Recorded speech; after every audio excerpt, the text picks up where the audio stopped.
talks. The next time they was like, but it looks like we were not prepared, but we were prepared for them.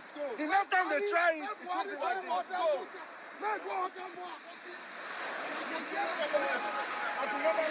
look at police. Look at police. None of them are anywhere to be found. Look at all of them. Look at police.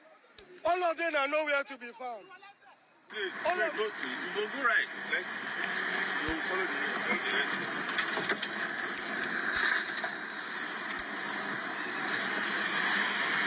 What?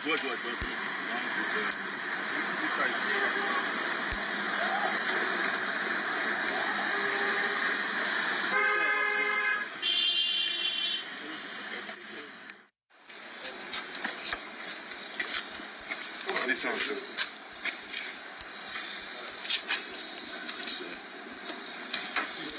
Broke all my cars for offending. Nnamdi Kanu's trial in Abuja. Thugs, Oceans, mobilized by the DSS. They've always done the first time they see me within the court premises. And I've confirmed from... call one of the guys? Yeah, confirmed from court security that that's what they do. Each time they hear I'll be in court. To mobilize these guys to attack me personally and hurt me. So this is what they did to my car today. You can see all the scratches of stoning with this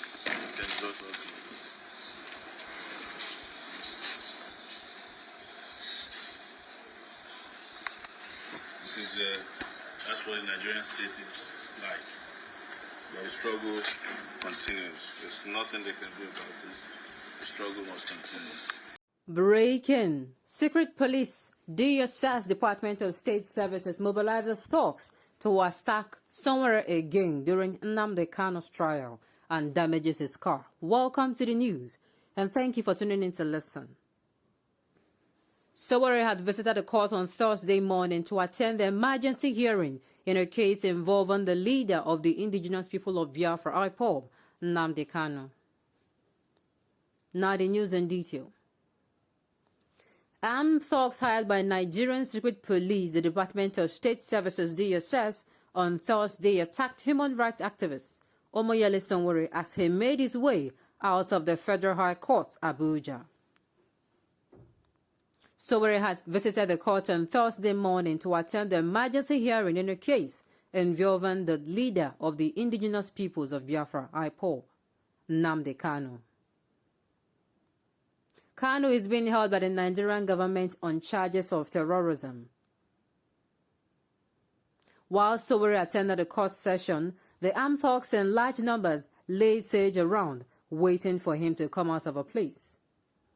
Immediately they sighted him, the thugs rushed toward him and started throwing stones at the activist and his entourage.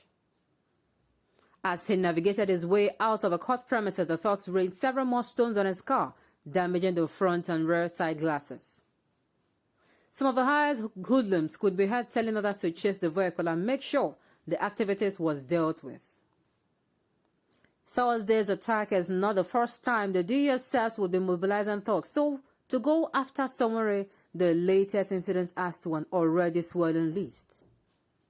On November 9th, about 20 thugs were recruited by the Department of State Services DSS to attack Sowore while he attended a trial of Kanu at the same court. An insider has disclosed how some Department of State Services DSS officials had met with the hoodlums on the morning of that day to brief them on how to carry out the attack on the activist.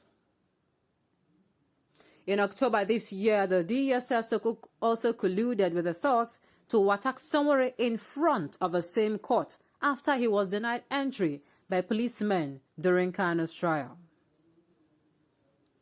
It took the intervention of some journalists covering the event to rescue the activist from his attackers, who arrived at the scene in vehicles. The whereabouts of the activists were still unknown at the time of filing this report, following Thursday's attack.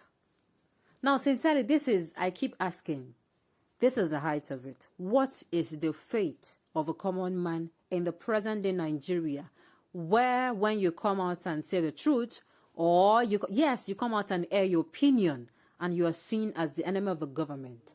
And I keep saying this, I do not understand why some people have decided to be gullible. Sincerely. Do you know the truth about this thing? The truth about this thing is, if finally these thugs are caught, they are going to be left alone. They cannot use their head. That is it. You allow yourself to be used the first time, the second, and the third. Even if you allow yourself to be used once, what if at the end of the day, something happened and you are caught? Do you know that even those that sent you on this errand and give you the little mega, the little crumbs from their table, that is, if they have even paid you ahead of a job, do you know that these people are going to deny you? Are you aware of this? Don't be gullible. How much is it? Oh, yes, hunger is in the land. Yes. But does that mean you go after someone? I don't even know what they told them. Anyway, what am I saying? An assassin is always an assassin. He goes after his prey, even without asking if this person is innocent or not. Of course, it happens. It happens. Now, I keep asking now, as popular as Sowore is now because of, his opinions and calling out things the way they are to this particular government. Instead, I'm asking if this should be happening to somebody who is as popular and who, dust can be raised or fingers can be pointed at the people who are doing this. And they don't care. This particular government, they don't care what happens. They're like, who cares? They're like dictators. I keep saying they keep hiding under this particular term, democracy, and they do all sort of dictatorship type of attitude. In a democratic state, you allow people to air their opinion because it is enshrined in the Constitution. It is enshrined in the Constitution that one should have opinion, the right to air his or her opinion. One should have the right to peaceful gathering. Now, this is not the first time this is even happening, which is even why I'm even saying, what is the fate of a common man? Because this has happened before. And of course, I don't even know why this thing is reoccurring.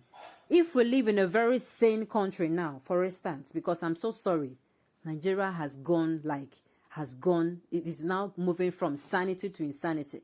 It is only in Nigeria, or maybe only in countries that look like Nigeria, you're going to see things like this happening. You see the innocent being thrown to the wild animals and the criminals being applauded for committing crimes. You see people who have never had one criminal record of anything whatsoever. They are going to be oppressed because they air their opinion, and their opinion is exactly what is happening in the company. They don't paint it.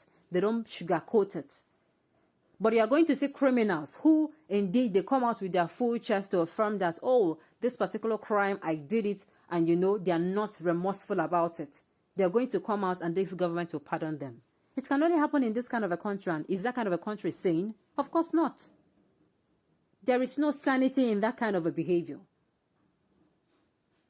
Recently, let me derail a little. Recently, the panel reports, they were waiting for the white paper. The white paper came out, and if you see things written on that white paper, you will weep. And a certain youth group was saying, the way I've been looking at this, and I said, this particular NSAS reports, if care is not taking another protest, because the youths, they are going to be like, we have had it to hear. How many can you kill? That is what they will say.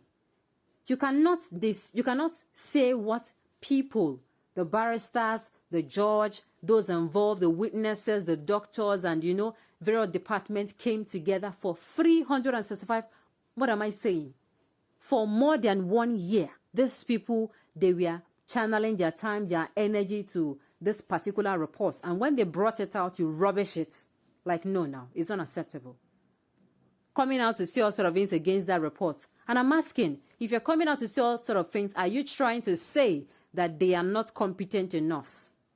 How competent are you that is pointing the accusing finger at this particular set of people? So now I keep asking, what is the fate of the common man who has nobody to speak up for him? Unfortunately, Sowore is like a popular person, and people can lend their voices. He has journalists who can do things on his behalf. But what is the fate of a common man in a country like Nigeria? On this note, we have come to the end of the news. We say thank you for tuning in to listen. Until I come your way next time, enjoy the rest of your day.